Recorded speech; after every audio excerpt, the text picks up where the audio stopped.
she stood out for having a good method. But there seems to be no. They are individual. Individual. It's quite a complicated system. They also the three of us actually to ask a question. Yes, good. 15 seconds. The same question.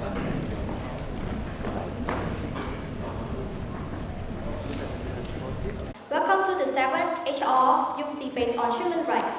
Today we will witness 5 engaging debates on sessions on critical issues that affect our region and our world. Each motion will be moderated by a different host to ensure fairness and lively discussion. I am Cambodia and I have the honor of moderating our first debate session. Before we begin, please note that each speaker will have 3 minutes for their speech, and each team leader will have 3 minutes for their concluding remarks. A countdown timer will be displayed on the screen on the left and right sides to help all speakers keep track of their times. This will be followed by 12 minutes of these questions from our adjudicators and 12 minutes of questions from our audience. Without further ado, may I invite both proposition and opposition team to come on stage. I would like to invite the government and opposition team to introduce each debaters.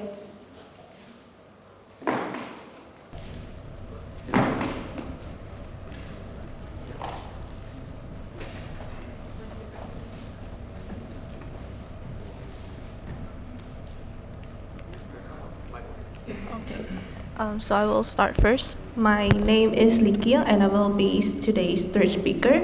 And I'm from ORUPP, which is this campus right now, as well as rule and double majoring in law, as well as international relations.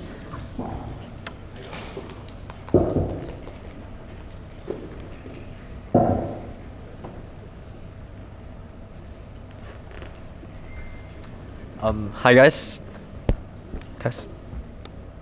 Hi guys, my name is Lim. I'm from the American University of Phnom Penh, and I'll be side proposition for this debate. Thank you.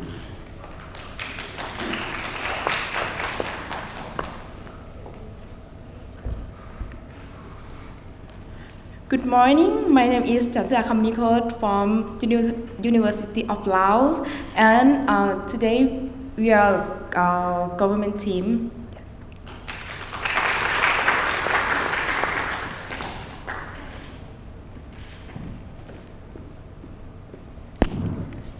Good morning, ladies and gentlemen. My name is Britanya Beatrice and I'm from Indonesia, Brawijaya University, and I'm here as the leader of opposition. Thank you.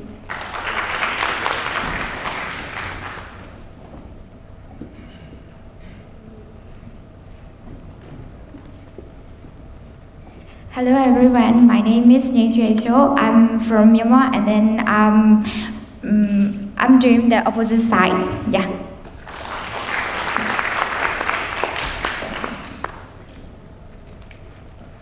Good morning, everybody. My name is Tri Gopang, and I'll be opposition whip.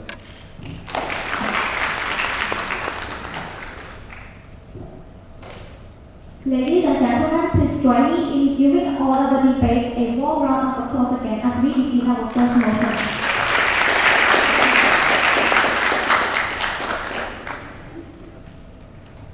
For the first motion for this session is ASEAN should ban surrogacy. JC's the proposition team will argue in favor of this motion, while the opposition team will present their counter-arguments. Let us now begin the debate. Firstly, I would like to invite the Prime Minister, the first speaker of the government team, to deliver the opening statement and first argument. The floor is yours.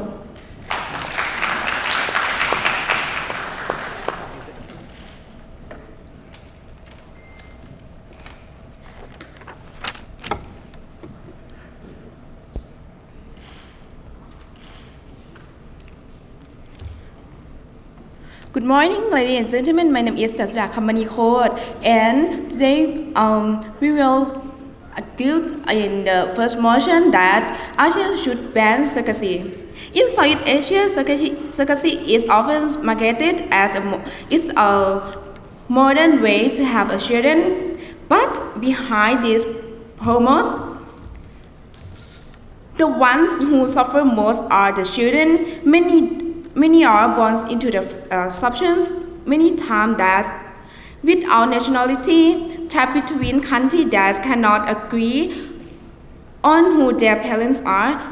If they will have the question that who are my real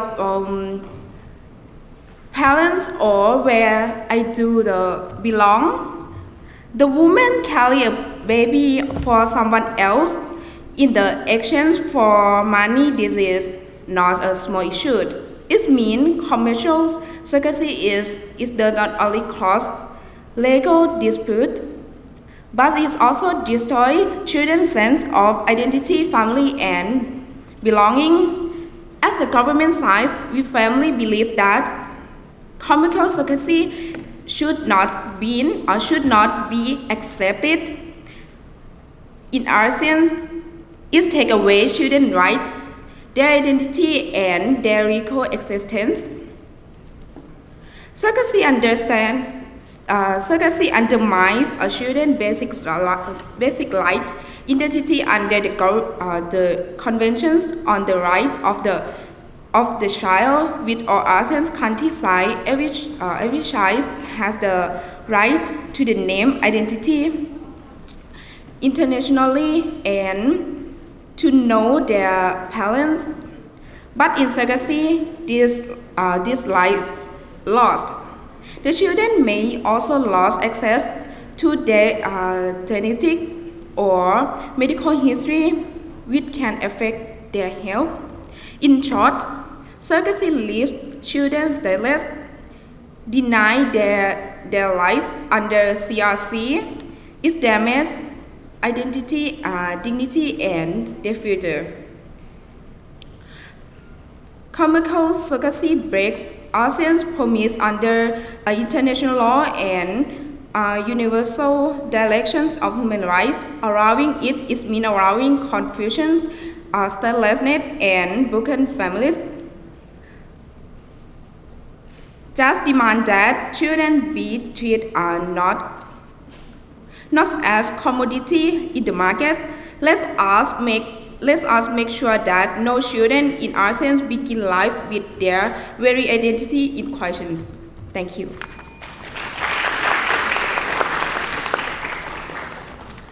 Thank you. We will now get the response from the opposition leader, the first speaker of the opposition team, who will present the rebuttal and opposing case.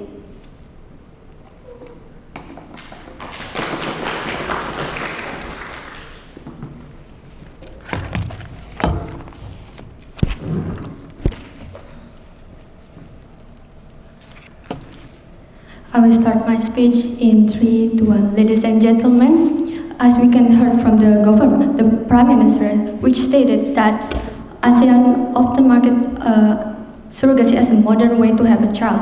But wouldn't they know the current situation that we need to highlight is that modern way does not always give a negative impact. Therefore, we believe that the first,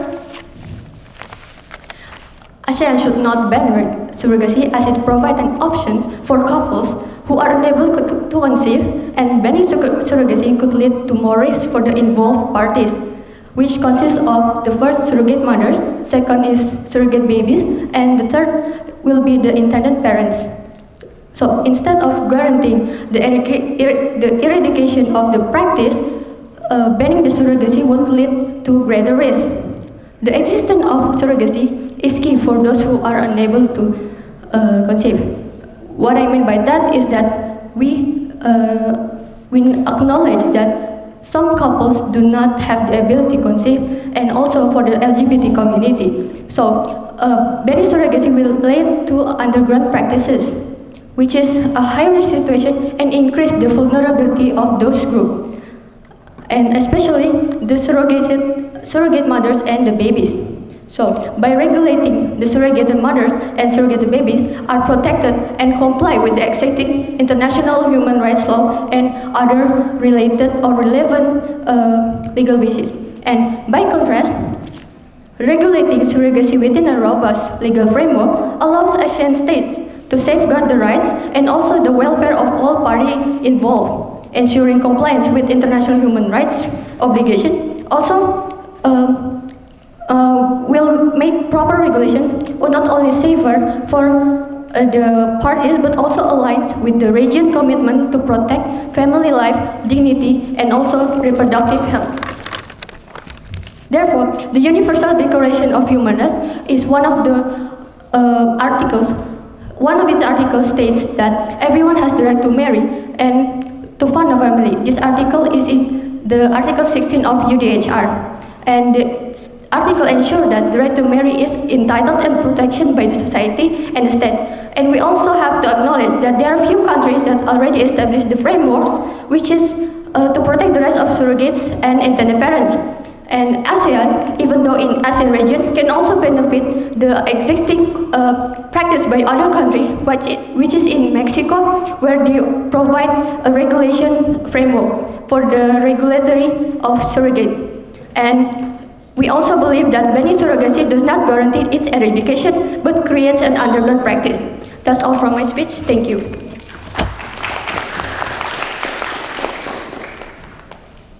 Next time, I call upon the Deputy Prime Minister, the second Speaker of the government team, to deliver the counter-argument and second points from their side.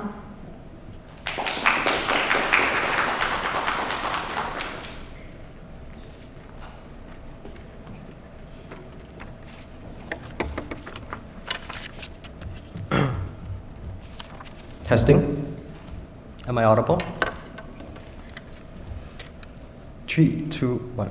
Okay, panel, the whole premise of today's debate is to debate upon human rights, right? To decide for what's ethical and moral for the status quo. We tell you that surrogacy in this idea contradicts this very idea. We tell you that the concept of surrogacy only exists not because women are making this out of their own free will and their free choice, right? But they're forced to do so. In this case, we do not believe that it's right for society or for the government to come up here and say that, hey, it's okay to treat women this way. It's okay to modify women and use them for their bodies.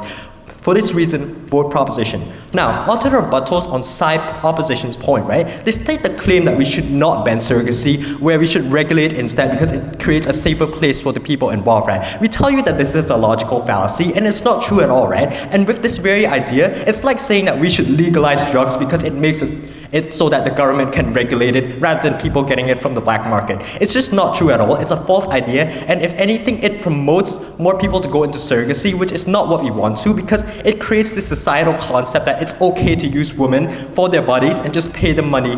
We don't believe that this is a moral society that we should touch upon. Now that we've gotten that out of the way, let's move on with our argumentation, right? So the second argument that we're bringing up here is that it creates and it prevents women from exploitation, especially in Southeast Asia. Note that women in Southeast Asia are not going into surrogacy out of altruism or out of free will, right? But they're forced to do so for the very fact that, hey, they don't have enough money, they're in poverty, and this is only their choice to get out of the poverty. We do not believe that it is right for the government to come up here and say that, hey, it's okay for you to do that, rather than helping you get out of poverty, rather than getting you out of employment. They say that it's okay to legalize it and to use for your own body. We do not believe that this is a good societal and precedents to set for society, which is why we do not believe that their case stands on this point. Because legalizing it would be equating poverty with available wombs. It is to commodify women and their bodies. It's reducing motherhood to a transaction, where society should empower women, not force them to rent their wombs just so that they can survive. Point B.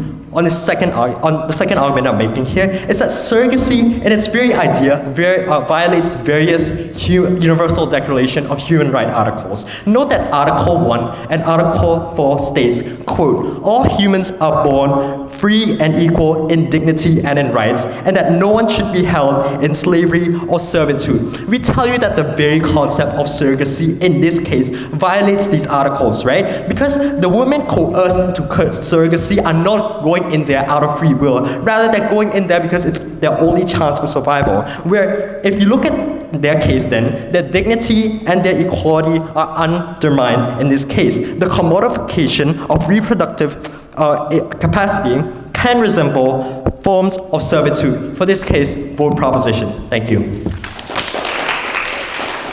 Thank you. I now invite the second speaker of the opposition team to respond with their rebuttal and counter position.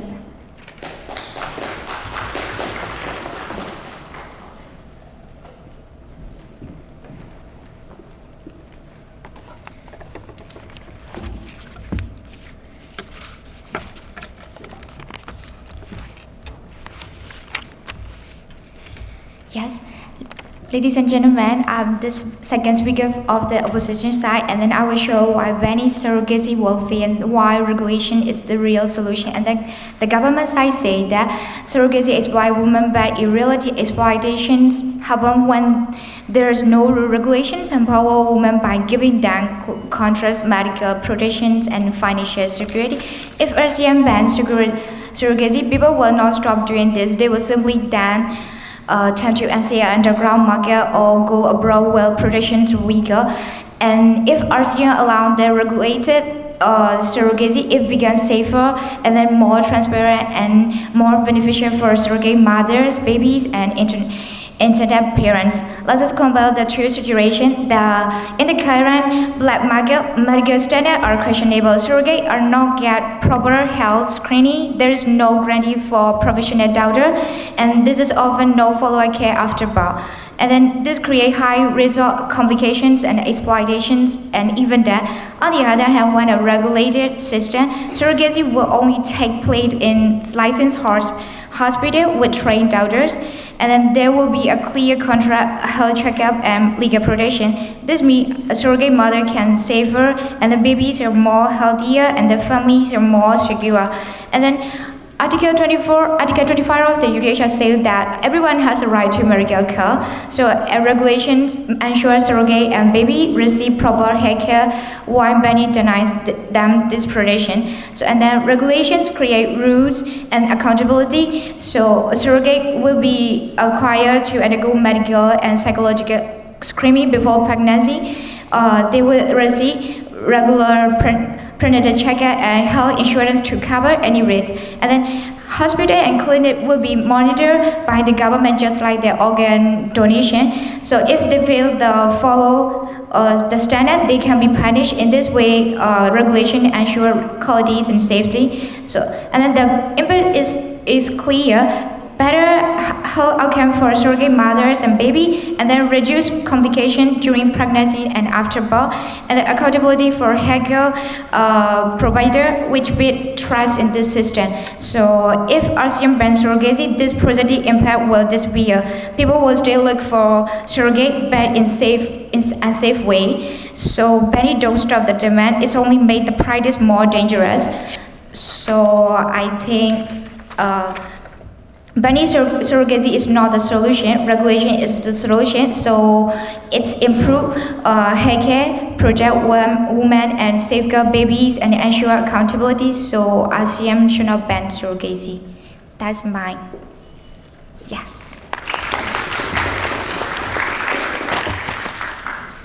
Moving forward, I welcome the government team, the third speaker of the government, to present their third argument and provide a summary of the case so far. Am I audible?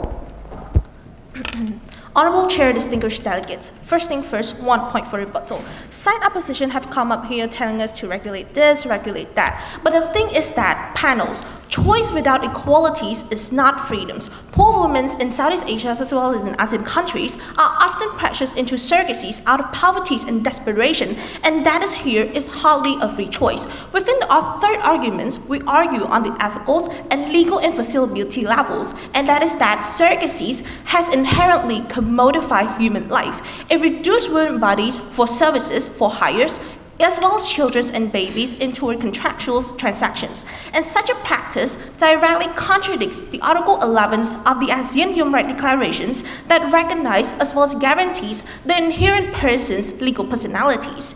And when reproduction is turned into a market, also called transactions, human life is no longer valued for its worth, but instead it is valued based on a price tag. And that, ladies and gentlemen, already undermined the very solid foundations of human rights. And the danger of this case is not theoretical, of course. ASEAN has seen this case repeatedly again and again. For example, in the countries of Thailand, the case of baby gametes in the case of 2014, a child with autism was seen to be abandoned by their commissioning parents, leaving the surrogate mothers to take care of him alone. And because of this act and incidents, Thailand had decided to step up and pass the 2015 Protections of Children Born from Assisted Reproductive Technologies Act. And the same case also applied to Cambodia as well. After seeing this widespread reconditions as well as the consequence of the surrogacy whatsoever, Cambodia decided to step up and try to ban its surrogacies. And so the main point here is that regulations does not work. Regulation here only postpone exploitations until the government of that each representative countries decided to step in and intervene. And of course, this is why side propositions comes up here and tell ASEANs to precisely to act upon this. Because under the ASEAN Charters, Article 14 specifically, member states are committed to promotions and protect human rights. So if some countries in ASEAN, for example, decide to not ban it, and some countries decide to prohibit it, then it will just go with the flow of exploitation through the surrogacy tourism. And that is clear that we're trying to prove that the surrogacy here is not medically complex. It is very ethically corrosive, legally unstable, and fundamentally incompatible with ASEAN human rights commitment. If ASEAN here really truly value the dignities of its people, it must reject surrogacies outright. And we are here to debate on the human rights, right? We are here to advocate for the babies as well as the right of the women as well. And we do acknowledge that side opposition have comes up here and try to advocate for the inclusivity or exclusivities of the LGBTQ couples or same-sex marriage. But here we still that every person and every human being should all deserve the same right. And that is the case. Thank you. Thank you. We will now hear from the opposition side, the speaker of the opposition team, who will rebut and strengthen the opposition positions. Let us give them a round of applause.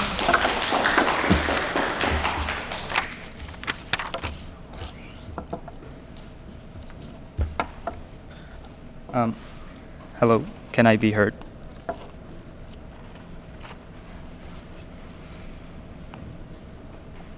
Hello? Can I be heard? Okay. I'll start my speech in 3, 2, 1. Honorable panelists, the concept of a ban motion is that an action that is deemed worthy of a ban should not propose any benefits. If it serves some purpose, then banning it would be harmful instead. Even if we concede that some of the things that government side proposes to you is true, banning it is still not justifiable because proposition, even if they prove that there are some harmful effects towards surrogacy, they never prove why it's the tipping point to override all of the benefits in which we gave you ever since first speaker. I'm so proud to oppose. Our stance from first speaker was very clear. Surrogacy, much like any other bannable action, will exist whether or not it is banned. Like you said, like there are drug addicts in status quo, even if hard drugs are not necessarily legal. Therefore, the justifiable human rights approach would be strict regulation to prevent the exploitation of surrogates and the commodification of children in the first place. That is what we're trying to say. I want to push 2 issues at the top of this speech. Number 1, under the idea of human rights. The second, under why regulation is actually better than prohibition in the first place. Firstly, on the idea of human rights, right? From first, we told you that surrogacy provides a legitimate solution for infertile couples while respecting bodily autonomy and creating economic opportunities for individuals like surrogate mothers in the first place.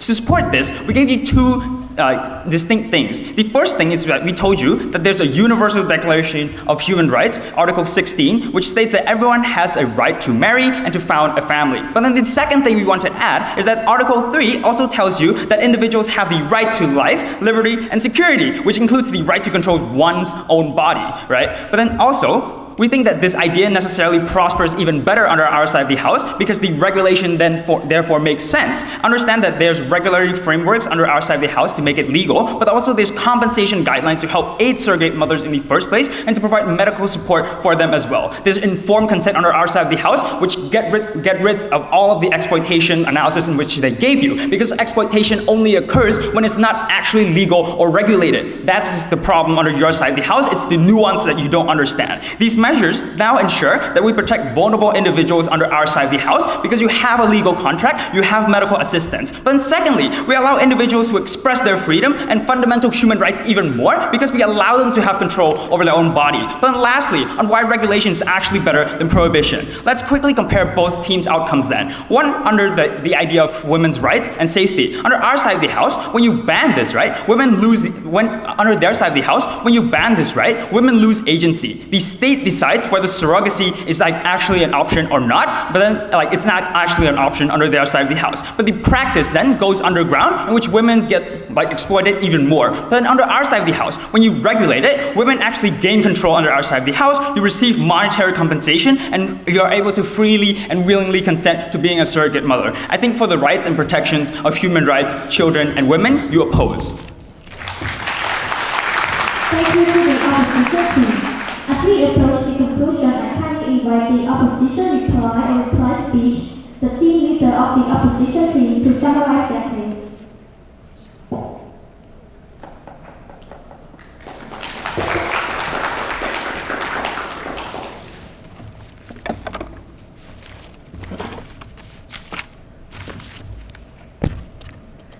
I will start my speech in 3, 2, 1. So we already heard from the both sides, which is the government, who also oppose that ASEAN should ban surrogacy. Why? Because the deputy minister said our arguments are logical fallacy because we do not comprehend the existence of the Article 25. However, wouldn't it be so vice versa? Because he also do not acknowledge the Article 16, which already state that everyone has the right to have a family. And within the current technology, we also have the benefit of making every technology possible to provide a better life and better family. And therefore, we would counter the remarks from the deputy minister. And however, the regulation itself already comply with the international human rights law, because we see that the bigger perspective is that the existence of financial struggles are undeniable. However, there is also a chance that we could minimize it when we could also provide better life for the surrogate mother who probably will never have the chance to have a better education and other disparities in social life. How do we know that? Is the first that we have to regulate how is the managing and how the contract that might proceed the procedure for the surrogate mothers. However, we also believe that the life quality of the surrogate mothers will be protected with the clear regulation and transparent that is have a legally binding power, and therefore it does not inherently make women as commodities, because we also protect the rights of the involved actors, and therefore we also believe that it is a legitimate way to provide better opportunities for the involved actor, which is the infertile or unable to conceive individuals within or without the existence of medical struggles. And therefore, we also believe that Article 3 will also be provided within our regulation. Why? Because the right to security will be the first that upheld in our proposed regulation. And therefore, we believe that when they said that it does not comply within human rights itself, it is not true, because we already clearly state. Thank you. Finally, to close the debate, I invite one speaker from the government side to do a reply speech in which deliver the concluding summary.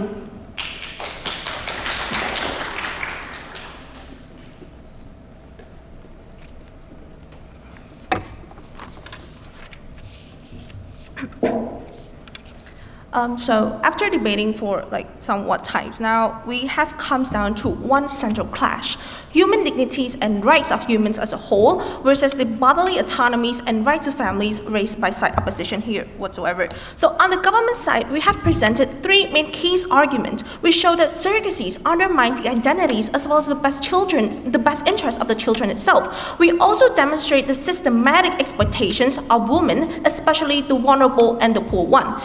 Our side has also further proved the ethicals and legal infacilities of surrogacy itself as well, which contradicts directly the Article 1 and 11 of the ASEAN Human Rights Declarations. And of course, side the oppositions, on the other hand, has relied mainly on two lines, specifically on autonomies and regulations that they have been saying again and again that regulations is better, it has worked and whatnot. But if regulation is really work, what's the point of having the debate here today, right?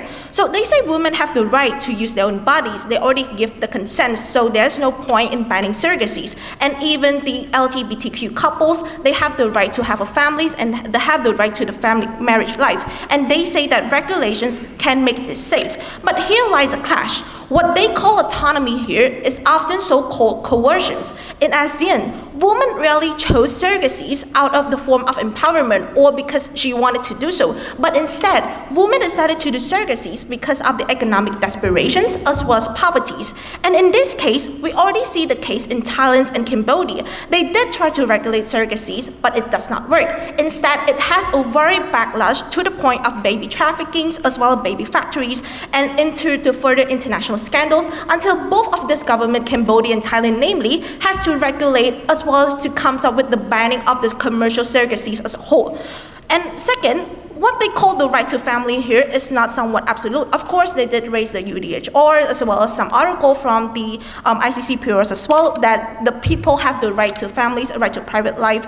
But we do not really allow the purchase of the organ life just because we want to save family, right? So why would we want women to sacrifice her life to give the to be a surrogate mother in order to give the people another children's life, right? So the clashes is very sharp. On our side, the government has defended right, dignities, and the protections of the vulnerable people, where instead, in their side, they defend autonomies and family. But in practice, this still becomes practice, contracts, and the illusions of regulations. And here's the impact. With original ban as well as the blanket ban as a whole, ASEAN protects women from reproductive trafficking, protects children from commodifications, and prevent a cross-borders surgery, tourism, and destabilize the regions. And of course, side government here has proposed the complete ban, but we also propose another alternative as well, where the parents can go through the adoptions as well as some procedures like the IVF or ART.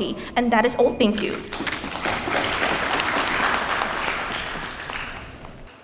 Thank you to both teams for your well-structured arguments. We now proceed to the question and answer session with our adjudicators.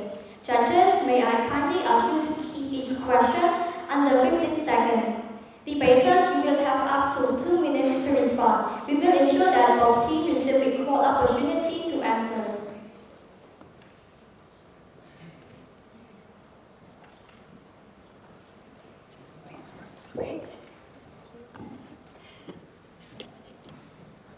Thank you to all the debaters. I would like to ask a question for both teams. Should ASEAN ban commercial surrogacy but permit altruistic surrogacy?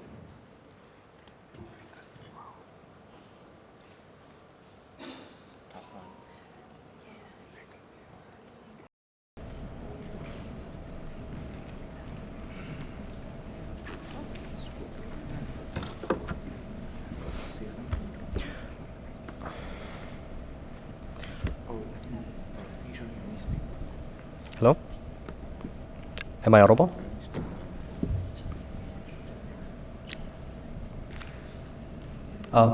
Thank you.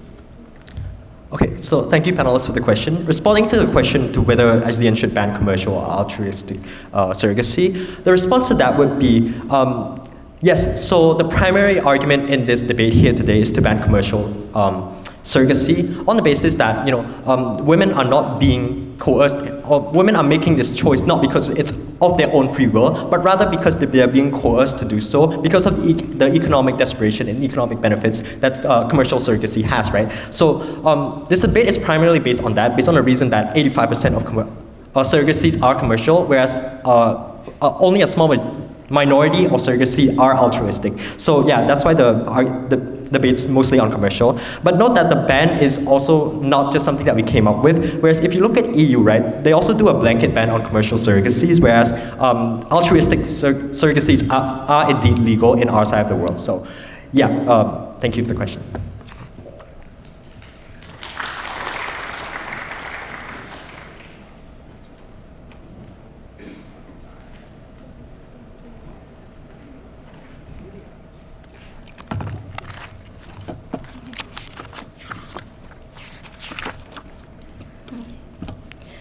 Thank you, Judge, for the question. Whether or not ASEAN should ban altruistic or commercial surrogacy.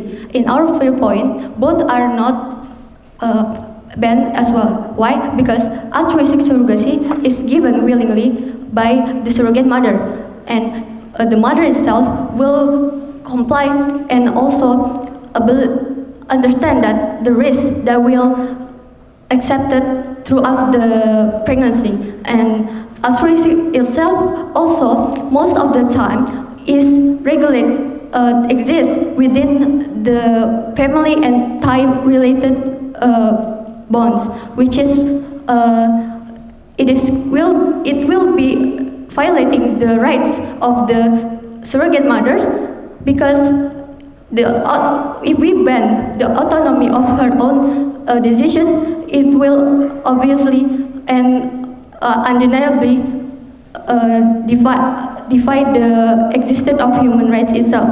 And for the commercial surrogacy, it is also, we do not choose to ban, but we have to regulate it. Why? Because the first, commercial itself often exists with economical benefits.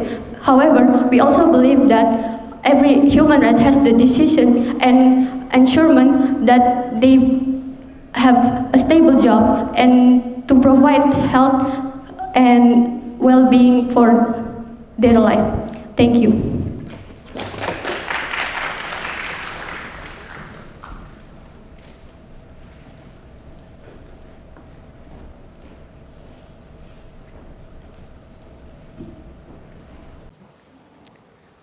Right.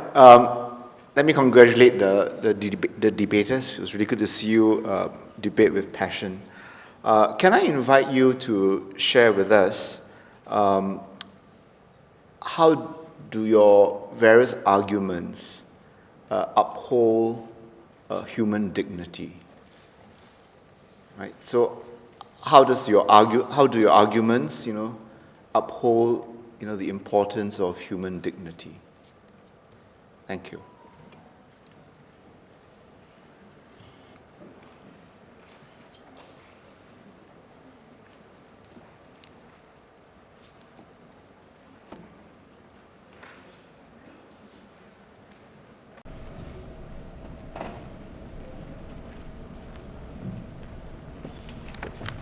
Hi, honorable panel.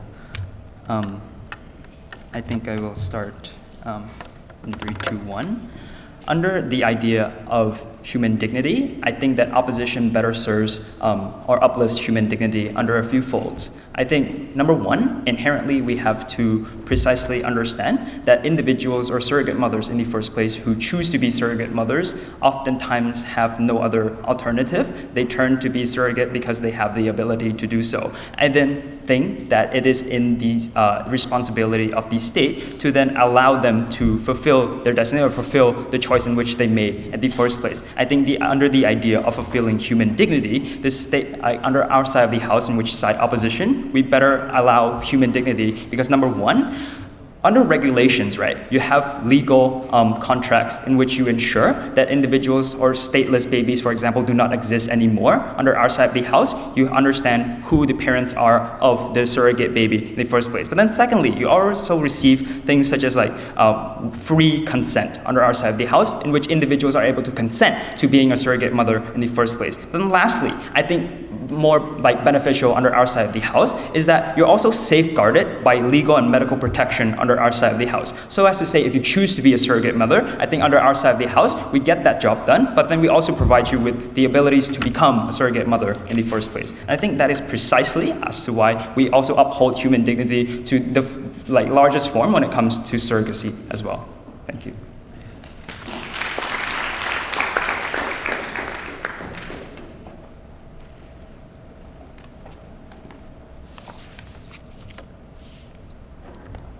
So thank you for your questions. So in terms of the dignities of people, the Thai government here is not trying to distort opposition arguments. Of course, we both have somewhat a very strong point. However, in our side of the house here, we tackle a lot of stakeholders. For in this case, we would focus mostly on the children itself, which is the baby that is born. So in terms of human dignity, we do understand that some couples or some people may not have the freedom or so-called somewhat privilege to have the babies of their own, and that is why they go and seek for the surrogacy services. However, our side of the house already exemplify the fact that this surrogacy, so-called commercial surrogacies, has had a lot of consequences that leave many people a lot of effects that could not be done by even a regulations. So here we wanted a complete ban on surrogacies because we believe that it did more harm than good. Their side of the house, of course, raised the fact that about the LGBTQ people, about the infertile couples. But our side of the house here, we prioritize every human beings, and we believe that that is what human right is all about, right? Everyone has the exact same right; they can do whatever they want. And just because that they have some money and some people really in desperate need of that financial compensations, that those privileged people should not have the privilege to just do whatever they want to because they want a baby. And that is why here we are advocating for a complete ban of the surrogacy itself, because as see right now, as well as in the current status quo, even with some sort of regulations, there are still a lot of market as well as some sort of transactions that baby are being bought and being sold after, and there was no any actions thought about it. So our side of the house still would want the complete ban on surrogacy, and instead we want to encourage and motivate other parents to go through the adoption instead, or to go through the very advanced technologies like the ART or the IEF. Thank you.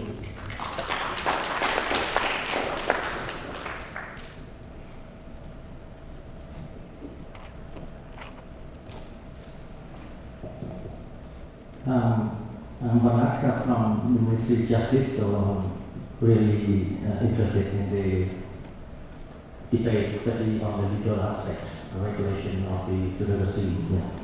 So I would like to pose a question to the opposition who seek to take a stance on the regulation on the surrogacy. So given the different level of economic growth, cultural, political situation among the ASEAN member states. My question is, if you want to regulate surrogacy, I want to hear your view, how far you want to go.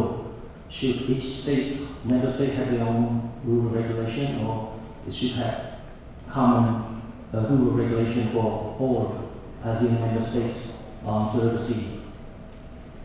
And what are the mechanisms to promulgate or to develop and implement such surrogacy law for the whole ASEAN member states? I hope you get my question. Thank you.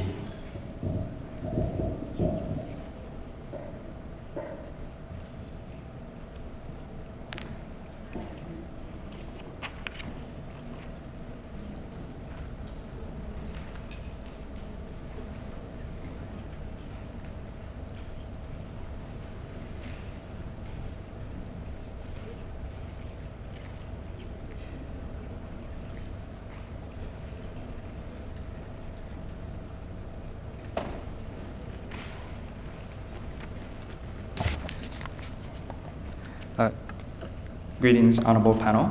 I'd like to thank you for that question first and foremost.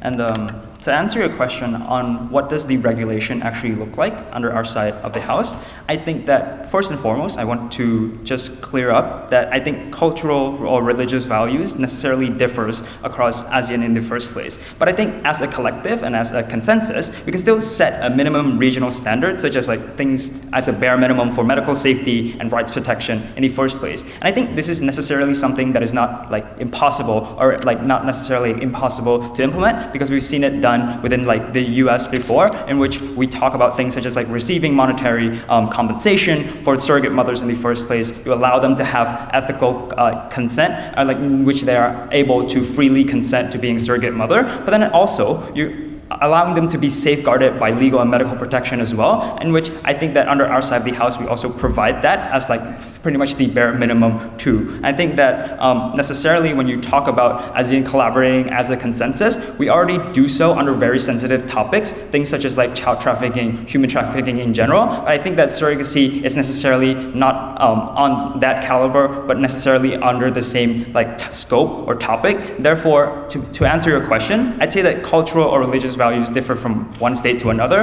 However, we can still set a bare minimum in which each and every member state can apply towards their respective states.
To make it clear for the government side, you can answer the questions if you want to ask to, if you want to answer it. Is it the same question as this? Yes. But his question were toward the regulation. We're trying to get the question.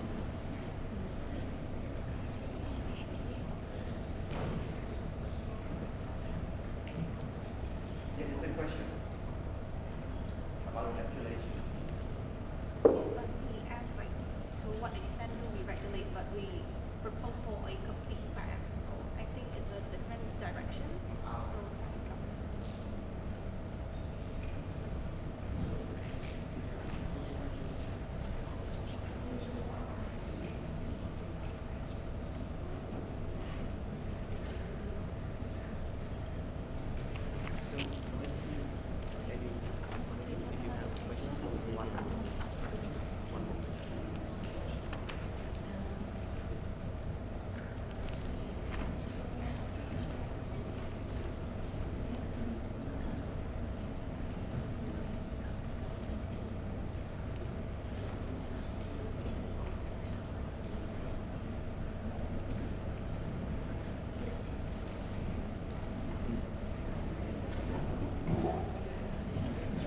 Okay, so I have another question for the government team. Can you tell us, please, how would you convince the ASEAN countries to agree to ban surrogacy?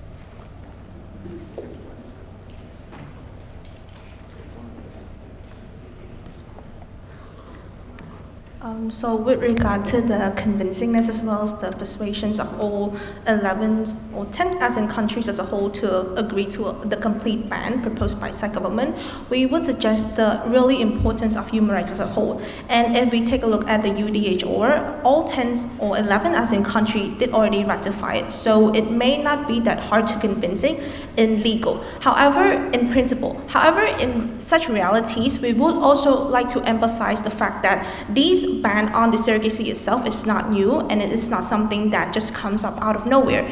The EU as well as the European Union as well as the African Union, although they did not do a very complete ban, some countries in the specific union had already had a ban on the surrogacy itself. So this is why we want ASEAN to be more progressive and lead towards to the betterment of the human right as a whole by banning surrogacies. And the fact that it has posed a lot of more harms than good here, I don't think that Thai government has to do a lot of convincingness to all ASEAN countries to just do a complete ban.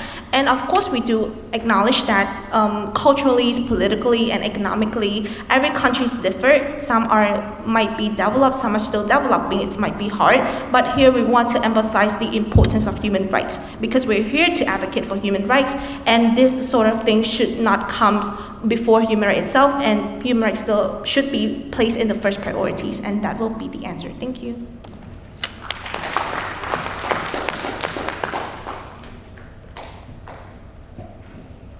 Thank you to the judges and debaters for your questions and answers.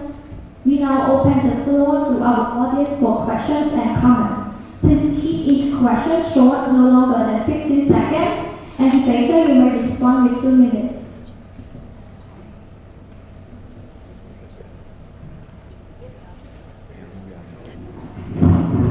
Hi, I'm Fia from Indonesia. So my question lies on the sense of consent, because God champions that there have the concern of common education, and all says that there's going to be regulation enforced with the consent. So I want to ask, if consent exists on both sides, can you argue, does consent in your side, is it effective or not? Is the consent that exists on your side natural or not? Or is it consent that is forced by external factors? Is there any external factor that argues with your consent? Thank you.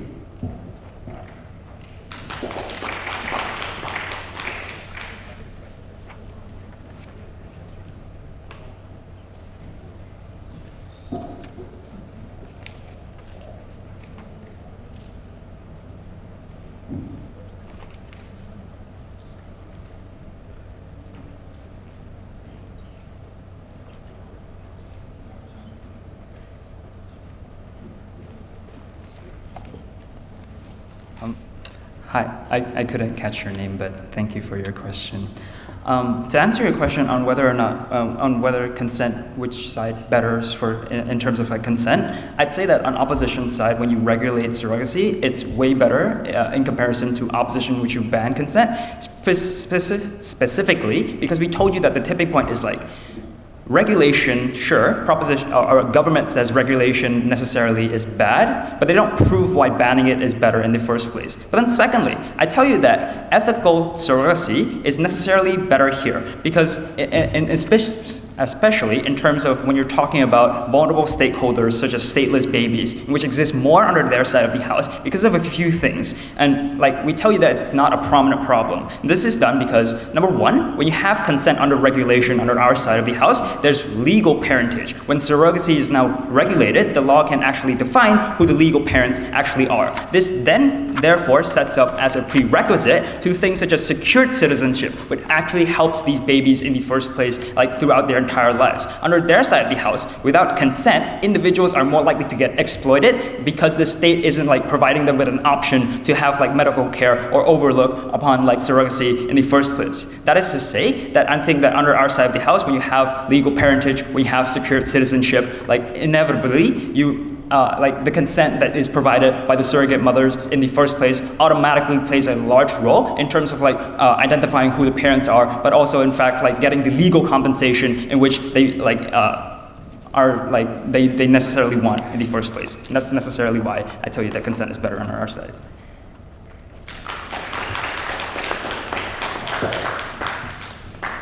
My appreciation to the the audience for the questions as an engagement.